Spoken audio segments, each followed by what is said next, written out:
હરિજન આવો ગુરુ ગોવિંદ ના ગુણ ગાવો. શું કહે છે? આવો હરિના જન આવો ને ગુરુ ગોવિંદ ના ગુણ ગાવો.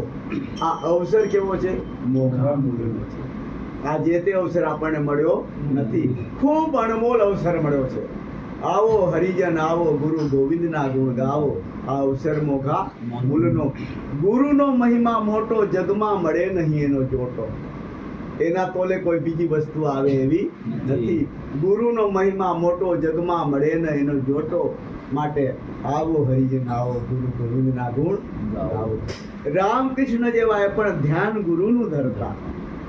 રામકૃષ્ણ જેવા એ પણ ગુરુના ગુણ ગાતા, ગુરુનું ધ્યાન ધરતા. રામકૃષ્ણ જેવા એ પણ ધ્યાન ગુરુનું ધરતા. મારા વીરા આ અવસર મોઘા મૂલ્યનો. આ જગતમાં સંસારમાં આશા તૃષ્ણા નદી બહુ ભારી છે. આશા તૃષ્ણા માણસની જિંદગી પૂરી થયા ત્યાં પણ આશા તૃષ્ણા મટતી નથી. આશા તૃષ્ણા છે નદી ભારી, નથી એમાં તરવાની બારી.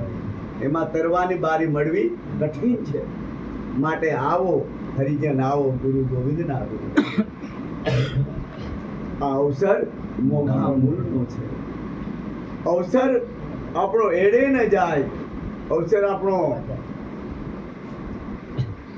વ્યર્થ ન જાય, એના માટે સદગુરુ ચરણે જઈ ગુરુ ગોવિંદના ગુણ ગાઈ લઈ આપણે જીવનના ધન્ય બનાવી લેવા જેવું છે. પછી એમાં આગળ કીધું ભવસાગર મહાભારી, ભવસાગર મહાભારી નથી ઉગરવાની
સ્નેહી રામના ચરણે દાસ પુરુષોત્તમ ગુણ ગાવે, સ્નેહી રામના ચરણે દાસ પુરુષોત્તમ ગુણ ગાવે, મારા વીરા અવસર મોઘા મૂલનો, બાજી છે હજી હાથમાં, બાજી છે હજી હાથમાં, જોજો હારી ના જવાય. કાયા રૂપી બાજી હજુ આપણા હાથમાં છે બેટા. કદાચ વચનથી વિખૂટા ના પડાય, વચનથી આડું અવડું ના જવાય, વચન ચૂક્યા એટલે હારી જવાશે બેટા. બાજી છે હજી હાથમાં, જોજો હારી ના જવાય, મારા વીરા અવસર મોઘા મૂલનો. એવો અવસર આપણને અણમોલ મળ્યો છે. તો આજનો પ્રસંગ રક્ષાબંધનનો હોય તેમજ શ્રાવણ મહિના હોય ને સુદ પૂનમ હોય, એ નિમિત્તે આપણે હરિગુણ ગાવા માટે, ભાઈ બહેનના એક મિલન માટે આજનો જે દિવસ હોય, તો એના વિશે જે કાંઈ સદગુરુ દયાથી મને આવડશે એ તમારા આગળ રજૂ કરું છું. ખૂબ ધ્યાન થઈને સાંભળજો.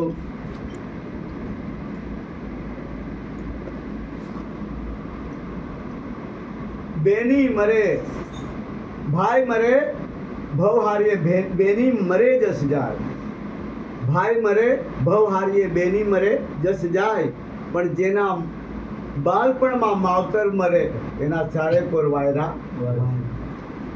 ભાઈ આપણો ભાઈ હોય તો બેટા આપણે ભવમાં હારી જવાય. ભાઈ જો મરી જાય તો આપણે એકલા પડી જઈએ, ને બેની જો મરે તો આપણો જસ જાય. કેમ કે જે બેન તરફથી જે જસ ગાવાના હોય, ભાણેજો ગુણ ગાવાના હોય, પણ એ બેની મરે પછી એ જસ ઓછો થઈ જાય છે. ને કદાચ બાળપણમાં માતા પિતા જો મરી ગયા તો એ દીકરાઓ બેટા અનાથ થઈ જાય છે, એને જ્યાં ત્યાં ધોકા ખાવા પડે છે. તો એવો જ એક પ્રસંગ, ભાઈ 5 વર્ષનો હતો, બેની 8 વર્ષની હતી. બહેનો એવું માતા પિતા મરી ગયા. માતા પિતા મર્યા પછી બેટા હવે ભાઈ બેન કોના આધારે એકલા એમ તેમ બેન એને જ્યાં જો તે હાથે લઈ જાય. તો સમય જતા બેટા નવરાત્રિનો દિવસ આવ્યો, નવરાત્રિનો દિવસ આવ્યો. તો માથા પર ઘડો અને આપણે કમરમાં ભાઈને લીધો. તો બીજા કહે છે તું ભાઈને ક્યાં મૂકી આવ, ભાઈને ક્યાં મૂકી આવ. એટલે તો આ ઘડો તું ગરબો કઈ રીતે રમશે, તું ભાઈને ક્યાં મૂકી આવ. એટલે બેન થોડી વાર થોભી ગયા, પછી કીધું કે કોના આધારે મૂકી આવું, કોના આધારે મૂકી આવું. અમારા માતા પિતા છે નથી, હું ભાઈને ક્યાં મૂકી આવું. હું ભાઈને પણ મારા કેળમાં રાખીશ ને ઘડો પણ હું ના પડવા દઉં, પણ મારા ભાઈને મેં ક્યાંય કંઈ મૂકી નહીં. તો આવા સમયે એ ભાઈ બેન એટલા બંને પ્રેમથી જીવન ગુજારે છે. પણ બેટા અનાથ બાળકોને દુનિયા ખોટો બહુ ઉપયોગ કરે છે બેટા. મફત જેમ તે કામ કરાવવું, જેમ તે કરવાવું, કેમ કે કોઈ હોય ના તે કોને કેવું. એટલે પછી એમને વિચાર કર્યો હવે તો આપણે મામાના ઘરે જતા રહીએ, મામાના ઘરે જતા રહીએ. મામા આપણને આશરો આપે તો ત્યાં આપણું જીવન ગાળશું. એટલે ગયા બંને ભાઈ બહેન. એટલે મામાને તો આનંદ થયો, પણ મામી થોડા સેવા કરવામાં થોડા, પણ હવે જવું ક્યાં. એટલે બેનને જે કાંઈક ઘરનું કામ હોય એ વધારે પૂરતું, બાળક હજી નાનું તો પણ વધારે પૂરતું કામ સોંપી દે. ભાઈને મજૂરે મોકલે, કાંઈ લાકડા લેવા કાંઈ અને સમય આવે તો ભાઈને પાછી મામી મારે બી, એટલે આ બેનથી સહન થાય ના, પણ કોને કેવું. એટલે આંખમાં આંસુડા નહીં પાડે પણ હૃદયમાં આંસુ ગળી જતા હતા કે આ દુઃખ કોને કહેવા જેવું નથી. એટલે આમ કરતા કરતા બંને ભાઈ બેન ક્યારેક મારે, મામી મારે, એટલે બિચારા શું કરે, સહન કરી લે. એમ કરતા કરતા સમય જતા બેન ઉંમર લાયક થયા, ને ઉંમર લાયક થયા પછી એમનું લગ્ન થયું. લગ્ન થયું એટલે પછી જ્યારે બેનને વળાવે છે તો વારવાર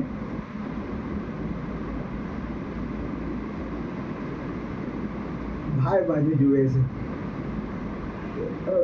હવે મારા ભાઈનો કોણ જ એટલે વાર જોતી જાય.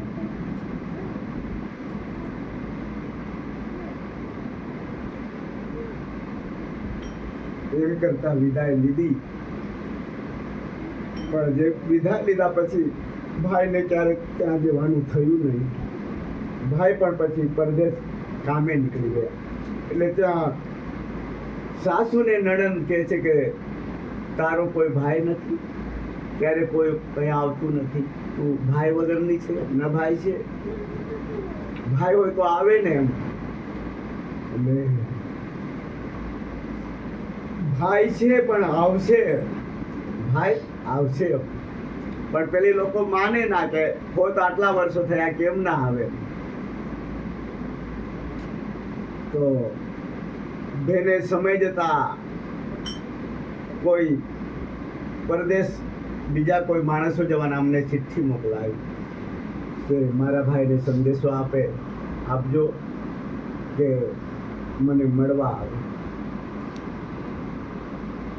સંદેશો આપ્યા પછી પણ બેને ખૂબ રાહ જોઈ, છતાં ભાઈને સંદેશો લેટ મળ્યો એટલે આ વિષય તો નહીં. તો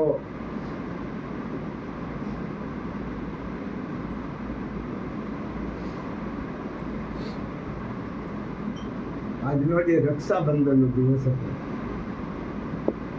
એ દિવસે બેન રાખડી લઈને ગામના પાટણ જતી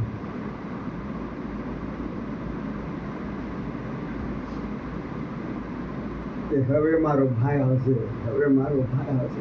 એમને ખબર ના પડવા દીધી ઘરમાં, પણ આ તો આવશે ને મારો ભાઈ. આ બાજુ ભાઈને ખબર પડી કે બેનની ચિઠ્ઠી છે, એટલે ભાઈને પણ આવવાનો ભાવ થયો. પણ ઘટના એવી બની કે બેન ઝાડ પર ચડીને રાહ જુએ છે, તો એક બાજુ કાળો નાગ એના પાછળ ઝાડ પર ચડે છે. બેનને ખબર નથી, પણ જોયું તો હવે આ બાજુ કાળો નાગ એને દંશ મારી દીધા. એટલે બેન નીચે પડ્યા, પણ ત્યાં બી ભાઈ ભાઈ ભાઈ એવું યાદ કર્યું. બે દીકરાઓ હતા, બેનના પણ બે દીકરાઓ હતા. એટલે ભાઈને આવતા આવતા બેનનો પ્રાણ છૂટી ગયો. એટલે પછી એ સમયે બેનની અગ્નિ સંસ્કાર થતો હતો, એવા સમય આવ્યો. પૂછ્યું કે કોનું અવસાન થયું છે, કોણ મરી ગયું છે. એટલે ભાણેજોએ કીધું કે મામા અમારા મમ્મી તમને રાહ જોઈ બેન આજે એમનો પ્રાણ જતો રહ્યો.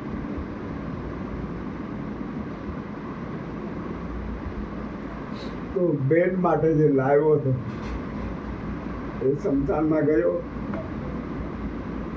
પછી કે બેન તારા માટે આ કપડાના જોડ, આ ઝાંઝરના જોડ હવે હું કોને આપું બેન, કે તું લઈ લે. પછી એક બાજુ એને પણ અગ્નિમાં, એને જીવતા અગ્નિમાં એને બેન હાથે એ પણ પોતાનું પ્રાણ છોડી દીધો. એવો આ પવિત્ર આજનો દિવસ હોય તો કદાચ ભાઈ બહેન ગમે એટલા કામમાં હોય પણ આ દિવસે મળવાનો ભાવ રાખજો, જેથી બેનને મેળા ના ખાવા પડે. એના માટે ભાઈઓ પણ ખૂબ ધ્યાન દેવું, કેમ કે જીવનમાં આ પવિત્ર તહેવાર હોય તો ભાઈ બહેનનો છે બેટા, એટલે આને બોલાય એવું નથી. અને એમાં બાપુનું પદ બોલાયું કે બેની વીરાને બાંધે અમર રાખડી. બેનનો ભાવ એવો હોય કે મારો ભાઈ લાંબુ જીવન જીવે, પણ એમાં બાપુએ સદગુરુના મહિમા લીધા કે સદગુરુ ચરણે જવા માટે આદેશ આપ્યો. હા, કેમ કે સદગુરુ ચરણે ના જાય ત્યાં સુધી બેટા અમર થવાય એવું નથી. આ રાખડી બેટા તૂટી જાય, આ શરીર પણ એક દિવસે નથી રહેવાનું, પણ સદગુરુ ચરણે જો જતા રહે તો પોતાના સ્વરૂપને પામી ને અમર પદને પામી જાય છે. એવો આજનો દિવસ હોય. આપણે બેટા કદાચ ભાઈ બહેનનો અબોલા થયા હોય તો બી આ દિવસે બેટા મળી લેવું. કદાચ સંસાર છે બેટા ક્યારેક અબોલા પણ થતું હોય, એ બધું બેટા સહન કરી અને આજના દિવસે મળી લેવું. કેમ કે ભાઈનો બહેનનો કદાચ બેટા સાસરિયા પક્ષથી થોડો ઘણો ત્રાસ હોય ને બેટા, તો એ ભાઈના આધારે એને આશરો હોય. એટલે એવો આજનો દિવસ હોય તો એના માટે દરેક જગા પર આજે આ મહિમા આખા આપણા ભારતમાં ભાઈ બહેનનો આજનો તહેવાર ઉજવાતો હોય. એ નિમિત્તે આપણે પણ આ ભાઈ બહેનના એક ગાથા ગાવા માટે અવસર મળ્યો ને ગુરુગુણ ગાવા માટે એક આપણને સમય મળ્યો છે. તો એના માટે બેટા શું કહે છે સંતો?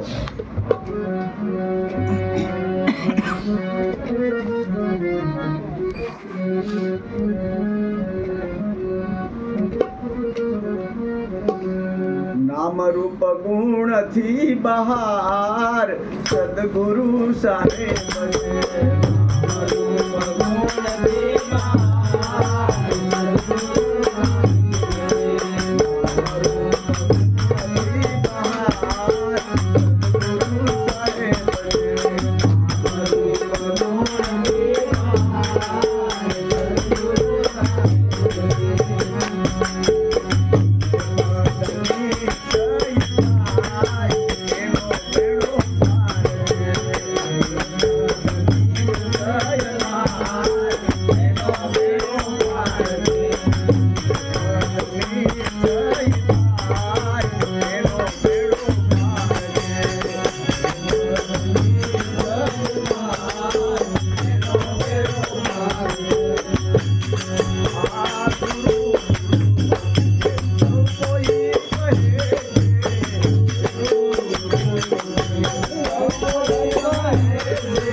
નામ રૂપ ગુણથી બહાર સદગુરુ સાહેબ છે.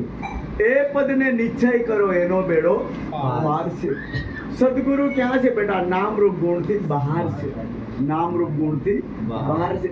આ શરીરનું નામ રૂપ ગુણ છે, પણ એ વિનાશ થનારું છે. એ વિનાશ થનારું છે. પણ જે ન્યારું સ્વરૂપ છે એ બેટા નામ રૂપ ગુણથી ન્યારું છે, રહિત છે. એ પદ સદગુરુ દ્વારે નક્કી થાય છે બેટા, એમ જ થતું નથી. ગુરુ ગુરુ તો સૌ કોઈ કહે છે, તેથી કાર્ય શું થાય? ગુરુ ગુરુ બધા બોલે, પણ તેથી કાર્ય થતું નથી. પણ એને છેવવું પડે છે. સદગુરુ